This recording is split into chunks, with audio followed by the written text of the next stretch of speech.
शिमलागढ़ गांव अपने पुराने जमाने के राजमहलों के लिए मशहूर है, जहां आज भी इतिहास की छाप मौजूद है। दूर दूर से लोग इस महल को देखने, इतिहास को महसूस करने आते हैं। तुलसी नाम की एक बुजुर्ग औरत गांव के कोने में मिट्टी के छोटे से घर में अकेली रहती थी। शहर में रहने वाले उसके बेटे की कोई खबर नहीं थी। पेट की मजबूरी में वो गांव में एक छोटा सा होटल चलाती थी। दोपहर में चावल दाल सब्जी और रात में रोटी तरकारी चिकन। खाना बनाने में उसकी मदद करती थी 20 साल की गरीब लड़की मुन्नी। ये शिमलागढ़ कभी राजा महाराजाओं के महलों के लिए मशहूर था रे मुन्नी, और आज देख कोरे में पूरा गांव जैसे खो ही गया है। ना लोग है ना शोर शराबा, बस ठंड और ठंड। हाँ दादी, उफ कितनी ठंड है, हाथ पांव सुन हो रहे हैं। इस ठंड में कौन होटल में भात खाने निकलता है बताओ। गर्मियों में देखा है कैसा भीड़ होता था। दोपहर में चावल दाल सब्जी, रात में रोटी तरकारी चिकन। यही होटल तो मेरी आखिरी सहारा है रे। जानती हूँ दादी, लेकिन ठंड पड़ते ही सब उल्टा हो जाता है। आज तो सड़क दिखाई तक नहीं दे रही थी। लगता है लोग घरों में ही बंद हो गए हैं। मेरा एक बेटा है रे, शहर में रहता है। ना कोई खबर ना कोई चिट्ठी। इस उम्र में ठंड में बैठकर होटल चलाना क्या आसान है। दादी आप अकेले नहीं हो, मैं हूँ। जितना दिन हो सके आपके साथ रहूंगी। तू ना होती तो ये होटल बहुत पहले ही बंद हो गया होता रे बेटी। इस ठंड में मेरा अपना शरीर भी साथ नहीं देता। दादी आज मैं थोड़ा जल्दी घर चली जाऊंगी। कोहरा बहुत घना होता जा रहा है, माँ भी चिंता करेगी।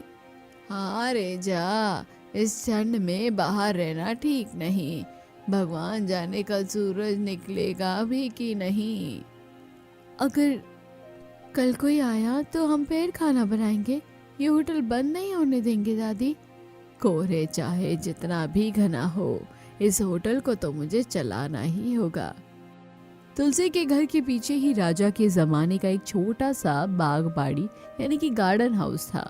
लंबे समय से परित्यक्त पड़े रहने के कारण उस जगह की रौनक खत्म हो चुकी थी। धीरे धीरे गांव वालों ने उसे अपनी बैठक की वजह से जगह बना लिया था। शायद होते ही वो वहां कहानियां, हंसी जगह कभी लोगों से भी भर जाती थी। लेकिन अब इस ठंड में वहां कोई नहीं आता था। इस बाग बाड़ी को देखने सभी लोग आया करते थे, और आज देखो कितना सूना पड़ा है। तब मेरा होटल ही सबसे अच्छा चलता था। पर्यटक राजमहल देखकर लौटते हुए मेरे घर में ही खाना खाते थे। आज कोई नहीं आता। इस ठंड और कोहरे में गांव के लोग भी घर से बाहर नहीं निकलते हैं। अगर इस जगह पर मेरा होटल बन पाता तो कितना अच्छा होता। ये कहते हुए तुलसी बाग बाड़ी के अंदर घूम घूम कर देखने लगती है। बाग के बीचों बीच एक छोटा सा सुंदर बैठने का स्थान। जमीन पर बड़े बड़े लकड़ी के तख्ते बिछे हैं, जिन्हें बहुत दिनों से किसी ने छुआ तक नहीं। तुलसी बैठने जाती है, तभी अचानक अरे बाप रे, वो ठोकर खाकर जमीन पर गिर जाती है। एक लकड़ी का तख्ता खिसक जाता है। ये क्या है?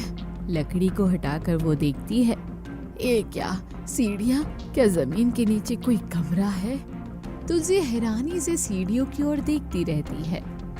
दोपहर से थोड़ा पहले तुलसी सब्जी काट रही है।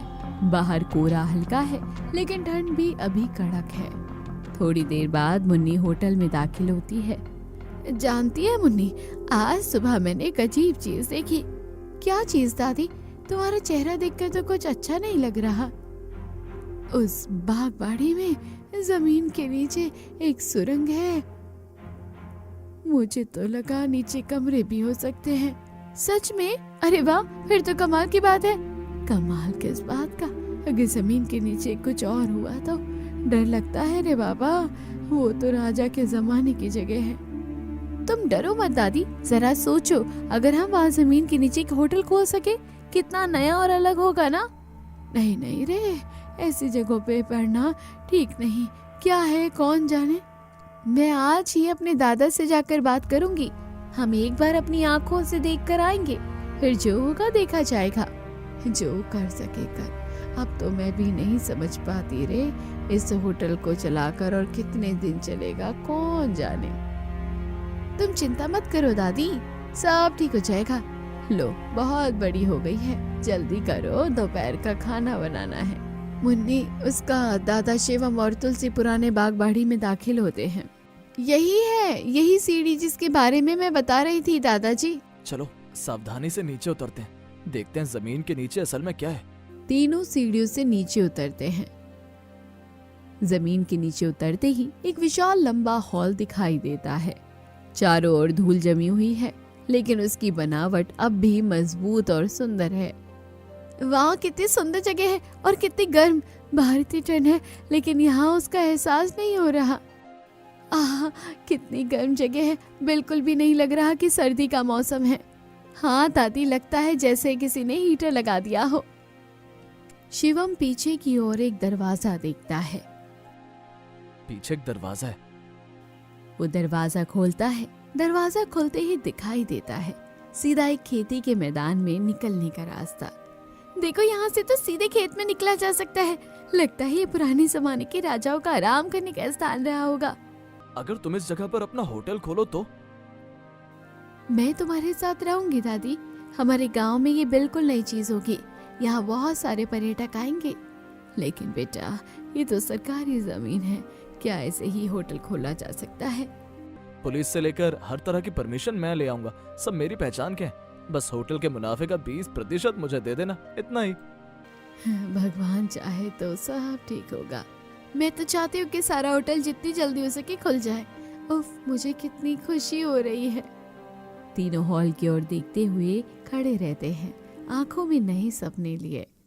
होटल के अंदर एक तरफ तुलसी अकेली बैठी है, एक आदमी मेज पर बैठकर रोटी और सब्जी खा रहा है। ओह दादी, आज तो कितनी ठंड पड़ रही है, पूरी हड्डियां कांप रही हैं। तुम्हारी इस गरम रोटी और अंडा तरकारी के लिए ही इस ठंड में बाहर निकला हूँ, नहीं तो बताओ कौन घर से बाहर निकलता। अब इस होटल में ज्यादा लोग आते ही नहीं बेटा, पर्यटक भी पहले जैसे नहीं आते। कोहरे ने पूरा गांव ढक दिया है। अब इस ठंड में तो गांव के लोग भी घर से बाहर निकलना नहीं चाहते। इसी समय पैरों की आहट सुनाई देती है। मुन्नी और शिवम कोहरे को चीरते हुए होटल में दाखिल होते हैं। दादी, मैंने तुम्हारी सारी समस्याओं का हल निकाल लिया है। क्या हो? अरे ये देखो, थाने की परमिशन करवा कर लाया हूँ। अब शुरू होगा हमारा अंडरग्राउंड ढाबा। दादी, तुम देखना, एक दिन मैं बहुत फेमस हो जाऊंगी। दूर दूर से लोग तुम्हारे होटल में आएंगे।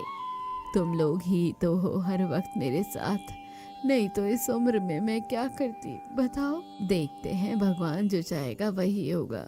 तीनों के चेहरे पर मुस्कान। सुबह की रोशनी अभी तक ठीक से फैली भी नहीं थी। चारों ओर घना कोहरा छाया हुआ है।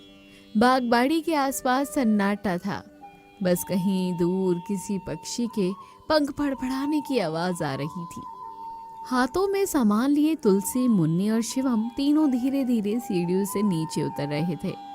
आज से सिर्फ चावल दाल सब्जी से काम नहीं चलेगा। आजकल लोगों को अगर जुबान पर स्वाद ना लगे तो जेब नहीं खुलती। चिकन, तंदूरी, बिरयानी, ये सब चाहिए। बाजार हिला देना होगा।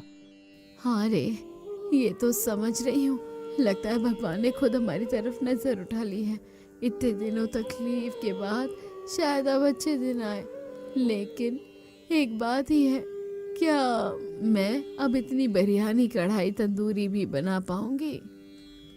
दादी, तुम बस अपना आशीर्वाद दे दो। खाना बनाने की जिम्मेदारी मेरी। मैं तो जानती हूँ उससे भी ज्यादा सीख लूंगी। इस मुन्नी के हाथ का स्वाद लोग कभी नहीं भूलेंगे, ये बात लिख कर रख लो। वाह, तो ये तेरा तंदूरी चिकन मैं संभाल लूंगा। आग, कोयला, मसाले सब मेरे कंट्रोल में। और सुनो, सामने एक बड़ा सा साइन बोर्ड लगाना होगा। उस पर क्या लिखा होगा? दादी का अंडरग्राउंड ढाबा। उफ, नाम ही लोगों को खींच लाएगा। रहस्य, स्वाद और इतिहास सब कुछ एक साथ। लेकिन एक बात साफ है, हमारे खाने के गर्म रहने का असली राज किसी और को नहीं बताना चाहिए। सबको कहेंगे कि यहाँ हीटर लगा हुआ है। बिल्कुल ठीक कहा, कुछ रहस्य छुपे रहे तभी उनकी कीमत बढ़ती है। लोग सिर्फ खाएंगे ही नहीं, डरेंगे भी आजादी से। जल्दी करो रे तुम लोग, सब कुछ सजाना है। रसोई, बर्तन, मसाले, सब्जी का काम कम नहीं है। हाँ दादी, देर नहीं करनी चाहिए, आज से ही शुरुआत। ये अंडरग्राउंड ढाबा एक दिन पूरे इलाके का नाम हिला देगा। मुन्नी और तुलसी एक एक करके सामान सहेजने लगती है। कभी बर्तन, कभी मसालों की थैलियां खोलकर शेल्फ पर सजाती है। इधर शिवम मेज और कुर्सियों को ठीक से लगाता है। धूप अभी ठीक से निकली ही नहीं, चारों ओर घना कोहरा छाया है। बागबाड़ी के सामने एक बहुत बड़ा साइन बोर्ड लगा हुआ है।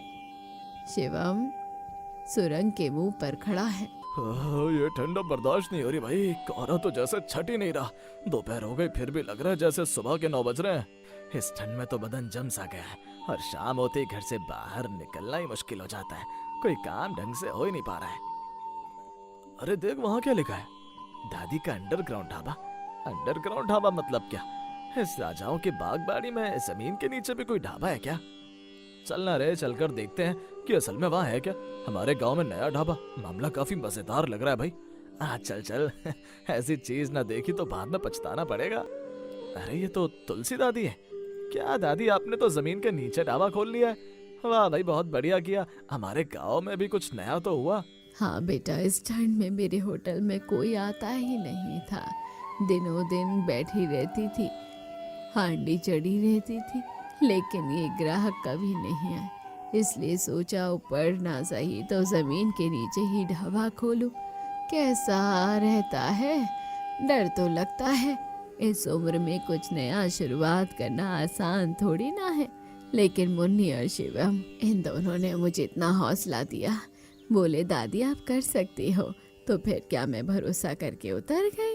आज सच में बढ़िया है। उफ, यहाँ इतनी गर्मी क्यों है रे? बाहर जितनी ठंड है यहाँ उसका नामो निशान तक नहीं। लगता ही नहीं कि सर्दी का मौसम है। यहाँ हीटर लगा हुआ है काकू, बाहर ठंड अंदर गर्म, इसलिए तो हमारा ढाबा इतनी जल्दी फेमस हो रहा है। अरे काकू आइए आइए, बैठ जाइए। क्या खाएंगे बताइए? बिरयानी है, तंदूरी चिकन है, चावल दाल मछली सब्जी, यहाँ सब कुछ मिलेगा। सच में बढ़िया भाई। तो फिर मुझे 1 प्लेट बिरयानी दे दो और मुझे देना चिकन कसा और गरम मसाला। बैठो बैठो, तुम लोग इतनी ठंड में आए हो, पहले तन गरम तो कर लो, हम अभी खाना खा लेते हैं। ये ढाबा एक दिन पूरे इलाके को हिला देगा। तो दोस्तों कैसी लगी कहानी, कमेंट बॉक्स में जरूर बताइए। चैनल को अभी तक सब्सक्राइब नहीं किया तो जल्दी जाकर कर लीजिए।